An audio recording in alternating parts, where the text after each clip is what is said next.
I used to think betrayal came from strangers, people outside your circle, people who didn't know you. But standing on the front steps of my childhood home, suitcase in hand, I learned a different kind of pain. Betrayal hurts most when it wears the face of your own family. It was just 3 weeks after Mom died. I hadn't even finished going through her things when Dad called me into the living room like a guest in a house I'd lived in my whole life. My older sister Lauren sat next to him, perfectly composed in her black dress, already flipping through some legal documents. "Olivia, sit down," Dad said, not looking at me. I stayed standing. Something felt off. Lauren smiled in that way she always did when she was about to say something cruel but polite. "We've been going through Mom's accounts and the house paperwork. There's a lot to sort through, so we had the lawyer draft a revised estate agreement." I blinked. "Revised?" "It's just a formality," Lauren added quickly. "You'll still have your memories, your keepsakes. We're just making things efficient." My heart started racing. I looked at the thick envelope Lauren handed me. "What is this?" I asked. Dad finally looked up. "Just sign it, Olivia. There's no need to make this harder than it needs to be." It was a property transfer. Of everything, the house, the insurance, the savings Mom left behind, all of it, to Lauren. "I'm not signing this," I said. That's when Lauren dropped the mask. "Mom didn't really think you were capable of managing anything long-term, Olivia. You jump from job to job, you rent a tiny apartment, you still haven't settled down, you're not stable." I felt like the floor dropped out beneath me. "You're lying," I whispered. Dad stood up then, and his voice wasn't cruel, just tired. "Your mother was worried about you. Lauren's just better suited to handle the responsibility." They were rewriting history. Mom had always supported me. She was the one who helped me through architecture school, the one who sent me articles about creative design grants. She used to call me her builder. She wanted me to have the house. I knew it. But the will, whatever version they had, didn't say that anymore. And I knew they wouldn't stop until I either signed or they forced me out. 2 weeks later, I was gone. They gave me 72 hours to pack. Lauren even hired a moving truck for my convenience, she said. I left the home I grew up in without a single photo of Mom. Not even the little clay sculpture I made her in second grade that she kept on her nightstand. They said I wasn't stable enough to manage a property, but I knew the truth. They wanted it for themselves, for profit. I moved into a studio apartment above a coffee shop in a part of town with noisy traffic and peeling paint. It was humbling. I took freelance projects to stay afloat, logo design, basic layouts for budget remodeling. It wasn't glamorous, but it paid the bills. Some nights I lay awake wondering if I had imagined it all. Maybe I was overreacting. Maybe I hadn't been strong enough to take care of things. But then I remembered the look in Lauren's eyes. Cold, calculated. She didn't just want the house. She wanted me out of the picture entirely. And she'd succeeded. Until one day, while sorting through some old email backups on a dusty external hard drive, I found a message. It was from Mom. Subject line, "If anything ever happens." My hands shook as I opened it. Inside was a scanned document and a note. "Olivia, if you're reading this, I'm gone. And I'm sorry.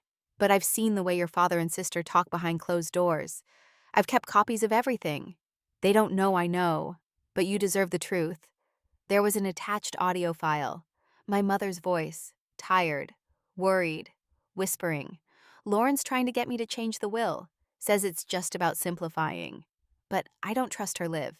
If anything happens, talk to Rachel. She'll help you." Rachel, Mom's old friend. A lawyer. I hadn't spoken to her in years, but I had no doubt now.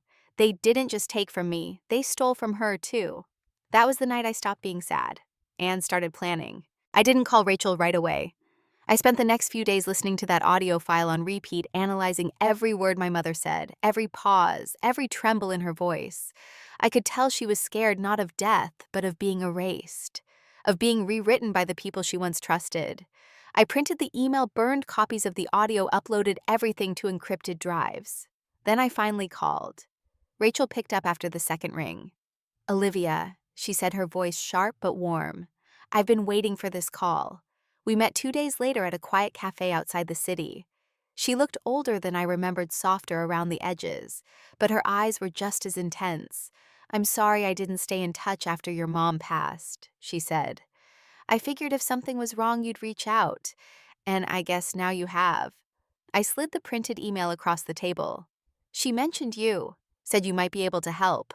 Rachel scanned the message and exhaled slowly. I always suspected something wasn't right when Lauren took over the estate proceedings so fast. Your mom called me 3 days before she passed. She was confused, said she felt pressured to make changes to her will, but didn't remember signing anything. I clenched my jaw. She didn't remember. She said she was tired, said Dad and Lauren were handling everything. I tried to follow up, but no one returned my calls. We sat in silence for a moment. I want to fight, I finally said, but I can't afford anything big. I'm barely making rent. Rachel leaned forward. Forget the money. Your mom was like a sister to me. We'll make this work, but we have to be smart. She laid out the plan. Step 1, get a copy of the current will and compare signatures. Step 2, look for any inconsistencies in the timeline of changes. Step 3, investigate Lauren and Dad's financial activities over the past 6 months. We'll need proof of coercion or fraud, Rachel explained. A will isn't invalid just because it feels unfair. But if we can prove manipulation or that your mom lacked capacity when she signed, then we can challenge it. That night, I went home with a list of tasks that felt more like weapons. The next few weeks were slow but steady. I took on more freelance work and quietly gathered every document I could.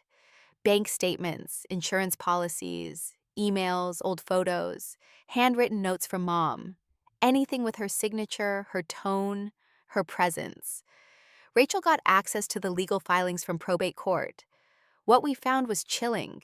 The final version of the will had been signed just 5 days before Mom's stroke.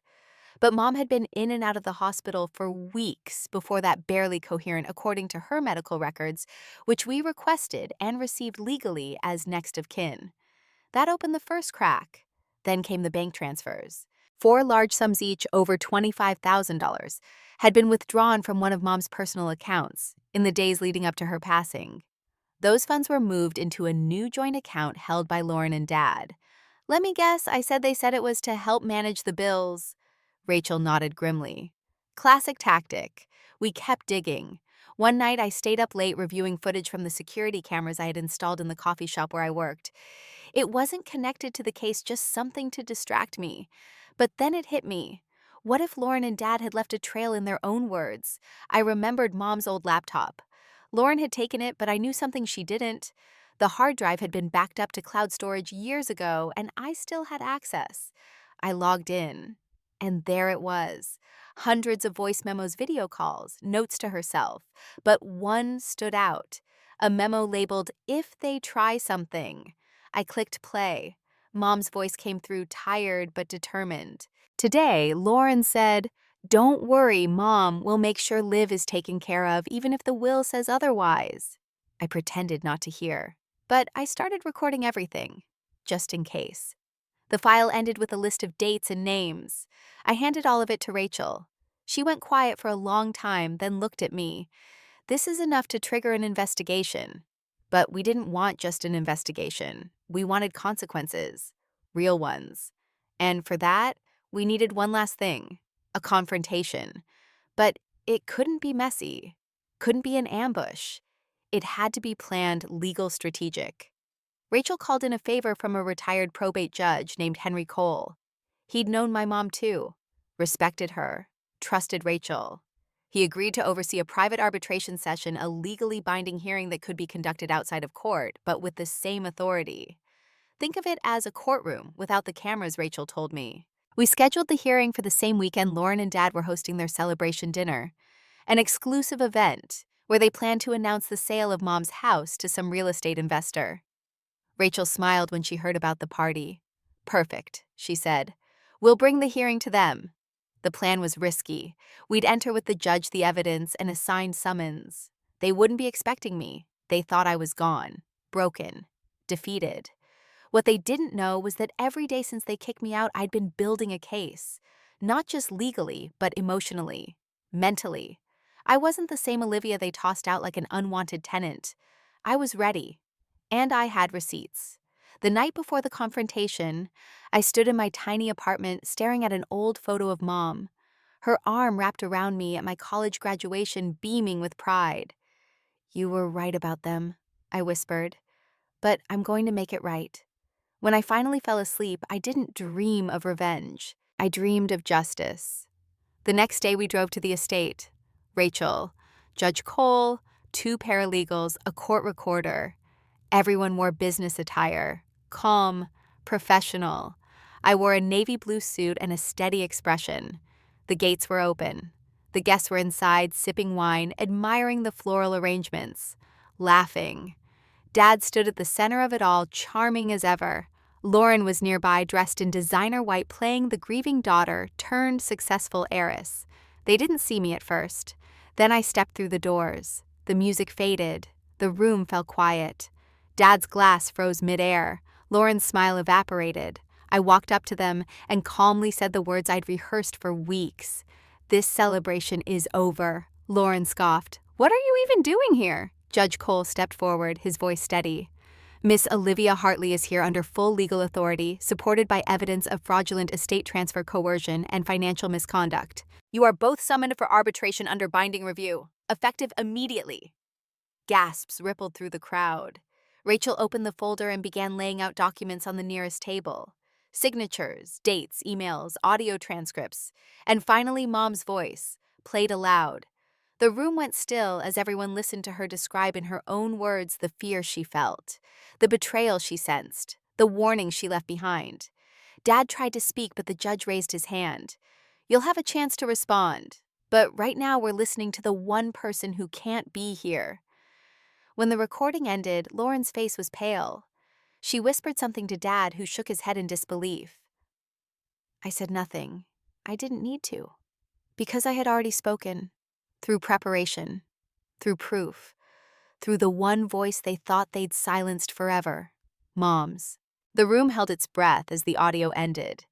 You could hear the air shift, the carefully curated smiles, the performative grief. All of it began to crack. Judge Cole looked directly at Lauren. "Would you like to respond to your mother's statements in this recording?" Lauren's voice shook as she stood. "I don't know where that recording came from, but it's taken completely out of context. We were just trying to help her manage her affairs. She was confused near the end. She needed structure." Rachel stepped forward with a paper in hand. "This is a notarized physician's report dated 5 days before the signing of the revised will. It confirms that Mrs. Hartley was under heavy medication and diagnosed with moderate cognitive impairment at that time. She was not in a state to make legally binding decisions." Judge Cole nodded. "That alone makes the revised will highly contestable." Lauren blinked fast, her face blanching. But she signed it." Rachel didn't even flinch. "And we have handwriting analysis from 2 experts confirming the signature was likely forged, or at the very least heavily guided." Dad stepped in then. He tried his usual strategy, calm, logical, a soft voice meant to sound reasonable. "Now let's not turn this into a witch hunt. Olivia, your mother was sick. We all had to make tough decisions. You left her alone most of the time." I finally spoke. I was at her hospital bedside every weekend. I called her every night. She was the one who told me to keep working, to keep designing, to follow my dreams. You told her it was a waste of time."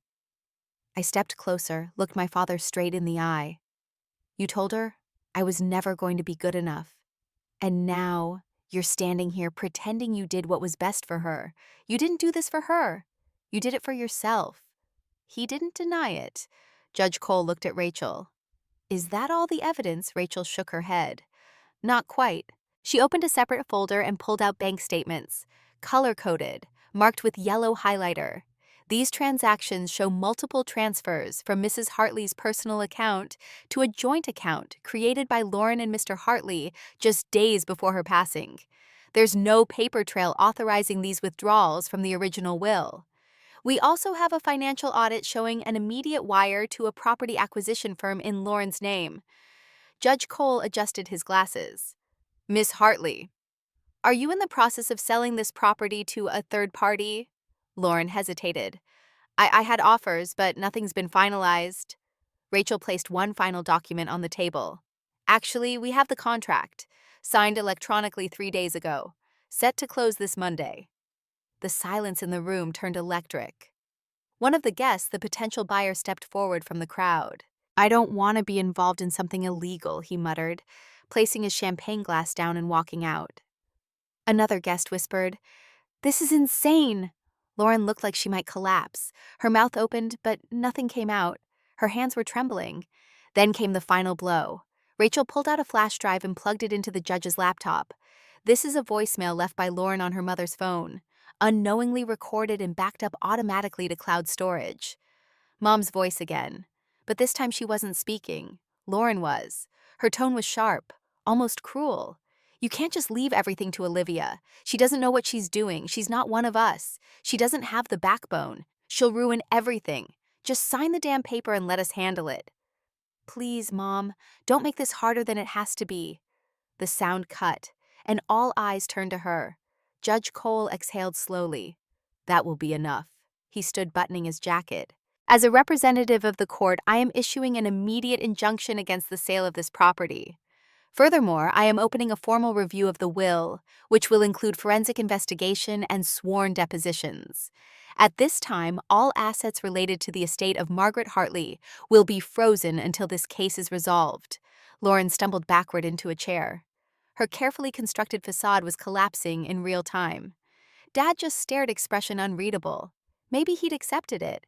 Maybe he was just calculating the next move. But I didn't care anymore. The guests began filtering out. Some gave me sympathetic glances, others avoided my eyes. When the last one left, Judge Cole turned to me. "I suggest you retain official representation for the next phase. But for what it's worth, your mother would be proud of how you handled this." I nodded, too tired to speak. After everyone was gone, Rachel and I stood alone in the same living room I'd been forced out of 6 months ago. It looked the same, but it didn't feel the same. I had reclaimed something more important than the house: myself. The legal battle lasted another 3 months, but with the evidence we had and Lauren's desperate attempt to cut a deal, it ended quickly.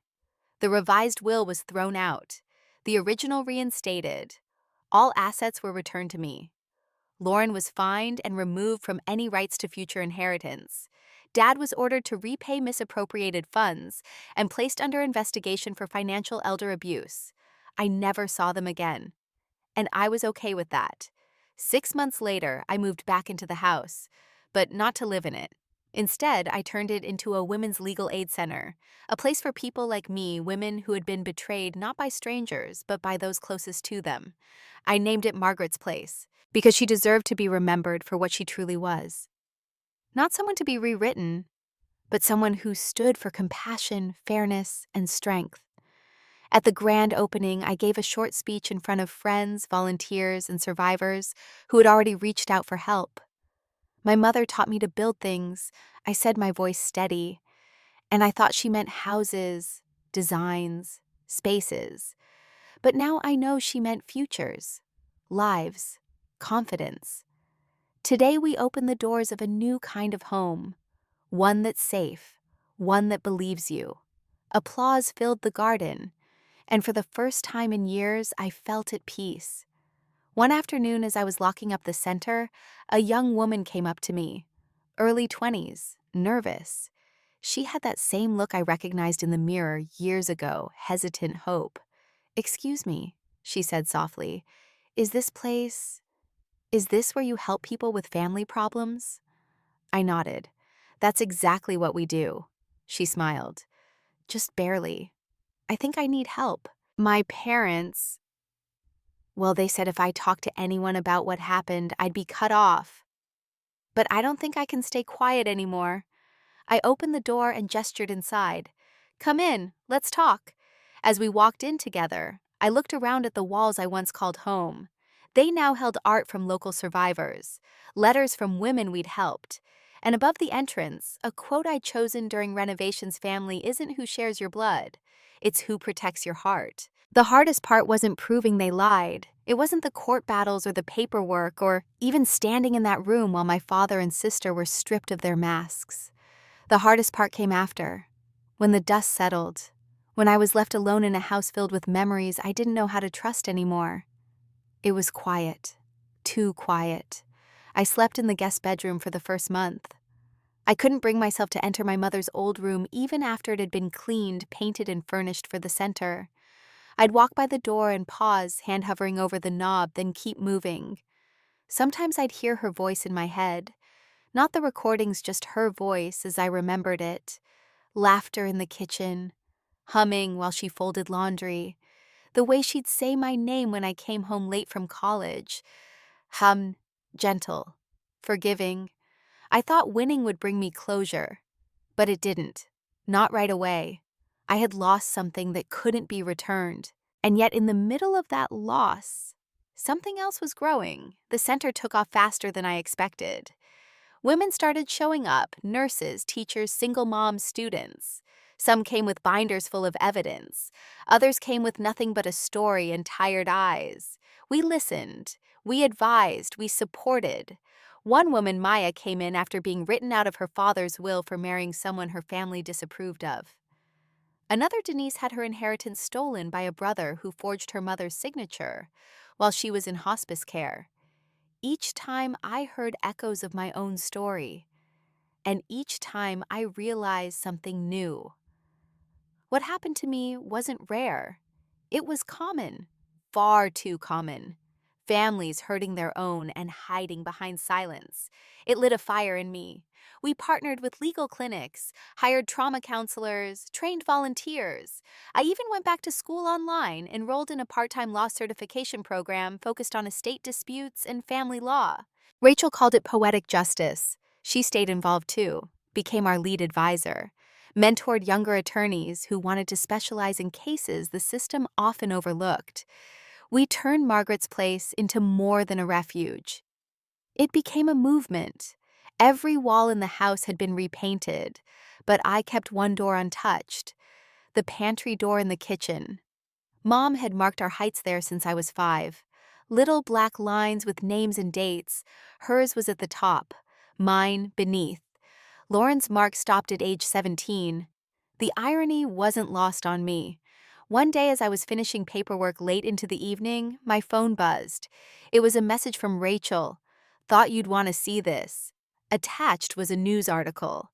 Former bank manager sentenced in inheritance fraud case.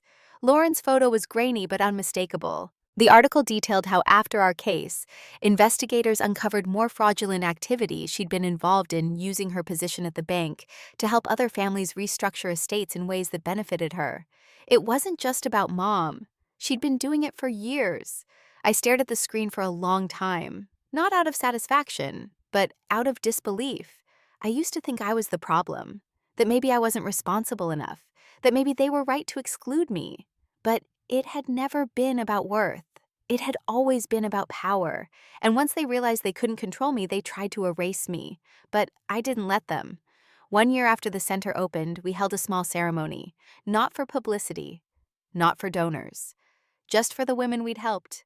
A chance to come together, share stories, and honor each other's strength. We planted a tree in the backyard. A Magnolia Mom's favorite. I gave a short speech. When people say family, we think of warmth, of safety. But for some of us, family is where the hurt began, the silence, the betrayal. And for a long time, I thought that meant I was alone. But I wasn't. You were out there, all of you, strong, brilliant, tired, brave. And now, we're here, together, writing a new definition of family. As I spoke, I looked around the yard. There was Maya holding hands with her wife, Denise with her son asleep on her shoulder, Lisa, the first young woman who had come through our doors, now working as a peer counselor. And in the front row, Rachel, smiling like a proud big sister. I realized then that my mother's legacy wasn't the house. It was this, the people, the voices, the healing. A few weeks later, I received a letter in the mail. It was handwritten.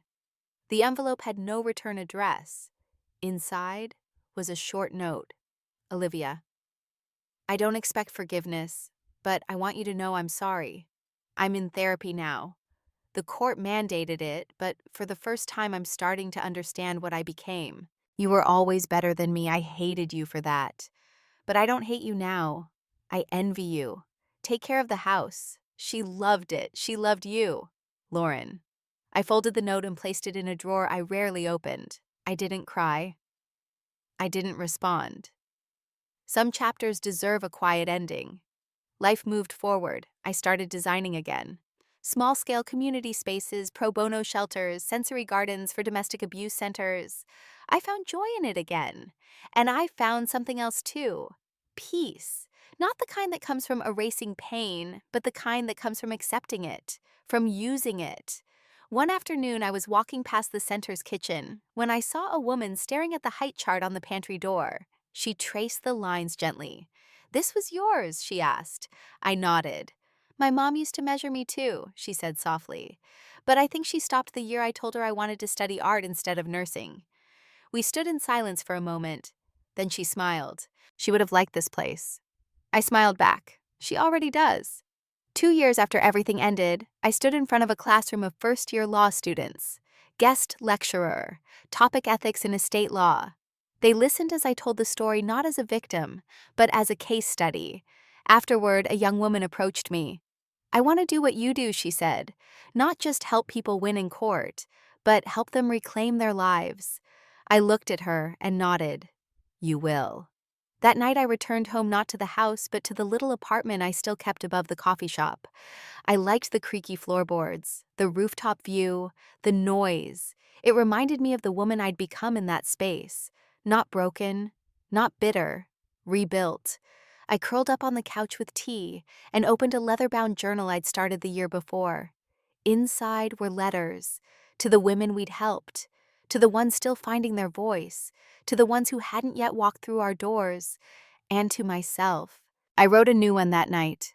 "Dear Olivia, you didn't just survive, you transformed. You built something out of the rubble. You honored her by honoring yourself. And no matter what anyone tries to take from you again, you know now you're not alone. You never were."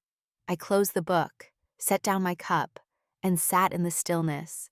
No fear, no anger. Only truth, only power. The kind that doesn't need to shout. The kind that stands tall, silent, unshakable.